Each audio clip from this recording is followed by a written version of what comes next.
Bulan di atas kampung, karya Seno Gumira Ajidarma. Terang bulan, listrik mati.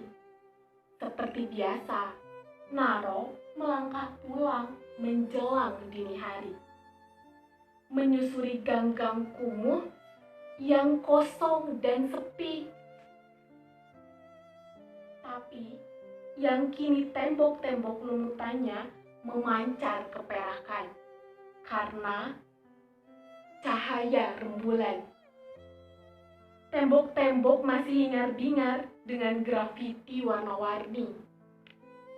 Nama-nama gang yang ganjil dan kata-kata jorok tak senonoh kampungan yang memang hanya cocok dituliskan di tembok sebuah kampung yang kumuh dengan comberan hitam kotor menggenang, berbau petai seperti itu. Mengapa pikiran bisa begitu kotor? Namun, pikiran Naro tidak kotor. Ia hanya mabuk, tepatnya setengah mabuk. Ia setengah mabuk dan lelah setelah sepanjang malam bermain kartu, bermain gitar, dan minum-minum, sekadar supaya kehidupan yang kelam terasa agak lebih nyaman. Sudah mau pulang, Naro? Terdengar teriakan dari ujung gang. Iya, aku mengantuk. Alah, masih pagi. Naro tidak menjawab dan melangkah terus. Bukan masih pagi, melainkan sudah pagi. Embun membasahi atap-atap seng. Seekor anjing berjingkat melintas dengan ringan. Bayang-bayangnya jelas memanjang dengan cahaya bulan. Naro meludah. Mulutnya pahit karena rokok dan minuman keras murahan. Diseretnya kakinya perlahan-lahan. Langkahnya agak terhuyung. Tetapi ia masih tahu jalan. Terang bulan masih membuatnya mengenal tiap lekuk dan sudut yang sangat dikenalnya. Bangku-bangku warung Juminten, rumah Pak RT, pos hansip yang kosong, meja karambol yang terjungkir, pot-pot bunga yang ala kadarnya, kandang ayam, jemuran yang lupa dimasukkan, rumah-rumah sepanjang gang yang hanya bisa sepi menjelang dini hari waktu listrik mati seperti itu. Kalau tidak, tentu masih terdengar hentakan dangdut dari salah satu jendela menjeritkan sair-sair patah hati.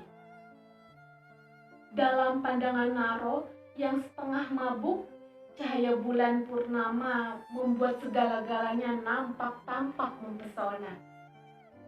Kawat tram yang berkarat pun jadi keperakan. Gang yang basah entah kenapa jadi berkilat-kilat. Pagar-pagar, kaca jendela, genting rumah, antena televisi, pot-pot tergantung yang masih saja menetes-neteskan air, kandang burung, kotak pos, semuanya tampak berkilat-kilat dengan cahaya yang memancarkan kelembutan sebagai sesuatu yang bagi Naro terasa asing. Naro mengusap matanya karena gelisah dengan perasaan yang menyergap dadanya. Tapi rembulan itu tetap saja di sana. Cahayanya menyempuh mega-mega yang berarak seperti pesta karnaval. Lantas, ia teringat bapaknya. Bapak, Naro mendesis pelan. Mega-mega yang berarak seperti karnaval itu meniatkan Naro kepada bapaknya. Lihat Naro, itu ibu, itu ibu. Bapaknya mengangkat Naro ke bahunya. Naro melambai-lambai ibunya. Ibu, ibu. Di atas truk yang sudah disulap menjadi sebuah panggung terbuka.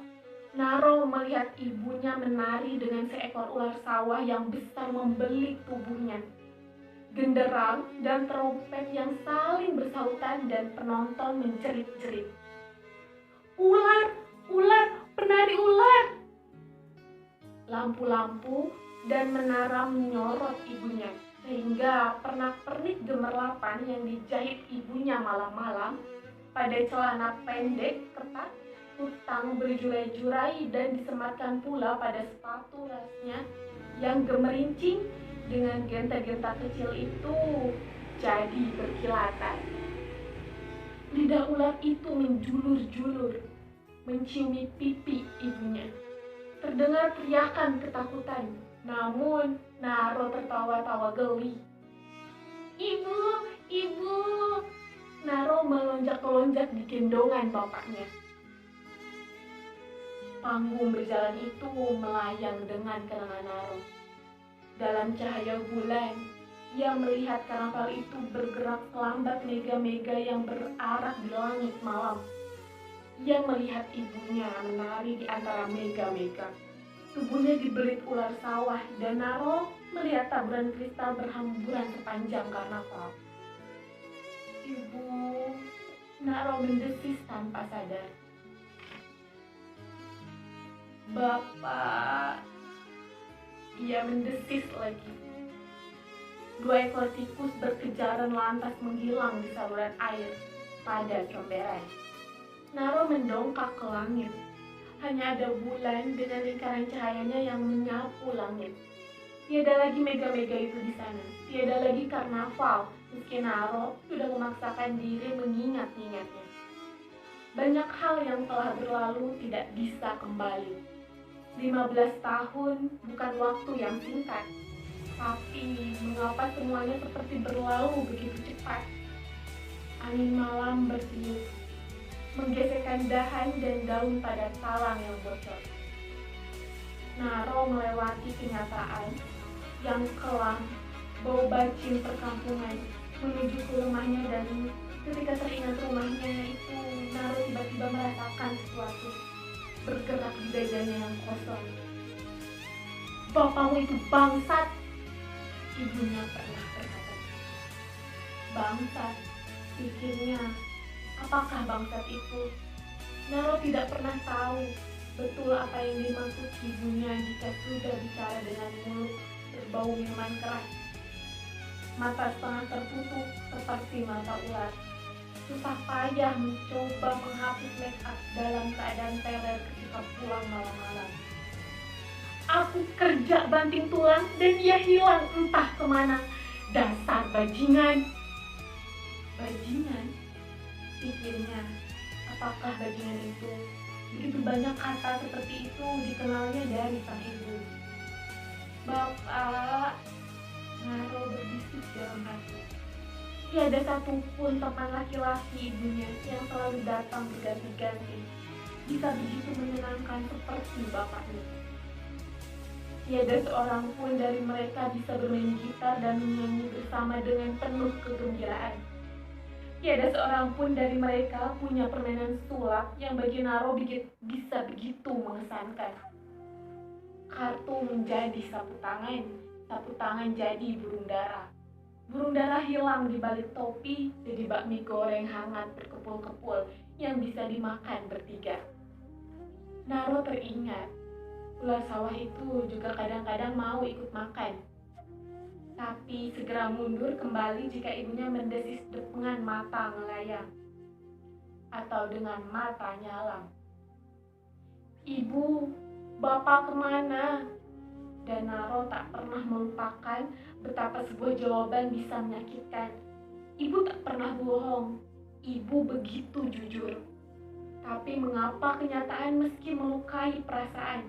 Ibunya tidak seperti ibu, teman-temannya sekampung yang bisa bilang, bapak pergi berlayar, atau bapak keluar negeri, atau bapak kawin lagi, atau bapak sudah mati. sekadar supaya anaknya berhenti bertanya, mendapatkan jawaban agak bodoh tapi bisa diterima. Pokoknya asal menjawab, supaya anaknya tahu sendiri. Tak apa kalau nanti bingung sendiri. Anak-anak di perkampungan kumuh, di pinggir rel kereta api yang setiap saat bisa terbakar habis, siapakah yang harus memperdulikan kebahagiaan mereka? Dulu, Naro punya sahabat bernama Isti. Waktu masih kanak-kanak, mereka sering pergi bersama seusai sekolah. Pergi ke pelabuhan, berbincang-bincang di sebuah dermaga tua yang sepi, mendengarkan suara-suara burung camar yang bersahutan, maupun kecipak ombak yang membuat perahu-perahu sampan yang ditambatkannya berbunyi lembut karena saling bersahutan dan bersentuhan. "Ibumu cantik sekali, Naro." "Begitu," kata ibuku, "ibumu kalau menari tidak pakai baju." "Ah, ibumu tidak pernah menonton ibuku menari," kata ibu. "Orang-orang bilang begitu." "Orang-orang itu bohong. Mereka tidak punya uang untuk melihat ibuku menari." Kata orang-orang kepada ibuku, "Ibumu kalau menari hanya ditutupi ulat." Ibuku menjahit sendiri baju untuk menari itu. Bermalam-malam ia tidak tidur hanya untuk menyematkan pernak-pernik itu satu persatu. Di celana, di kutang, dan di sepatu.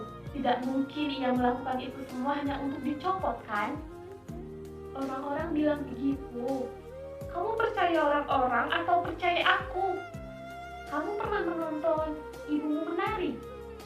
Pernah? Di mana? Di karnaval. Karnaval itu lagi. Selalu mengingatkannya kembali betapa segala sesuatu telah berubah. Waktu bagai menyulap kehidupan. Bapaknya lenyap entah kemana, entah kenapa dan entah untuk apa. Isti sudah lama pindah karena ibunya kawin lagi. Entah pula kemana. Seperti sulapan, segalanya bagai berubah seketika. Debur ombak menjadi deru jalanan. Angin pantai menjadi asap knalpot yang hitam. Burung camar menjadi tikus comberan. Keceriaan kanak-kanak menjadi kedewasaan yang penuh kekecewaan. Naro merasa dunia melayang-layang ketika tiba di depan rumahnya.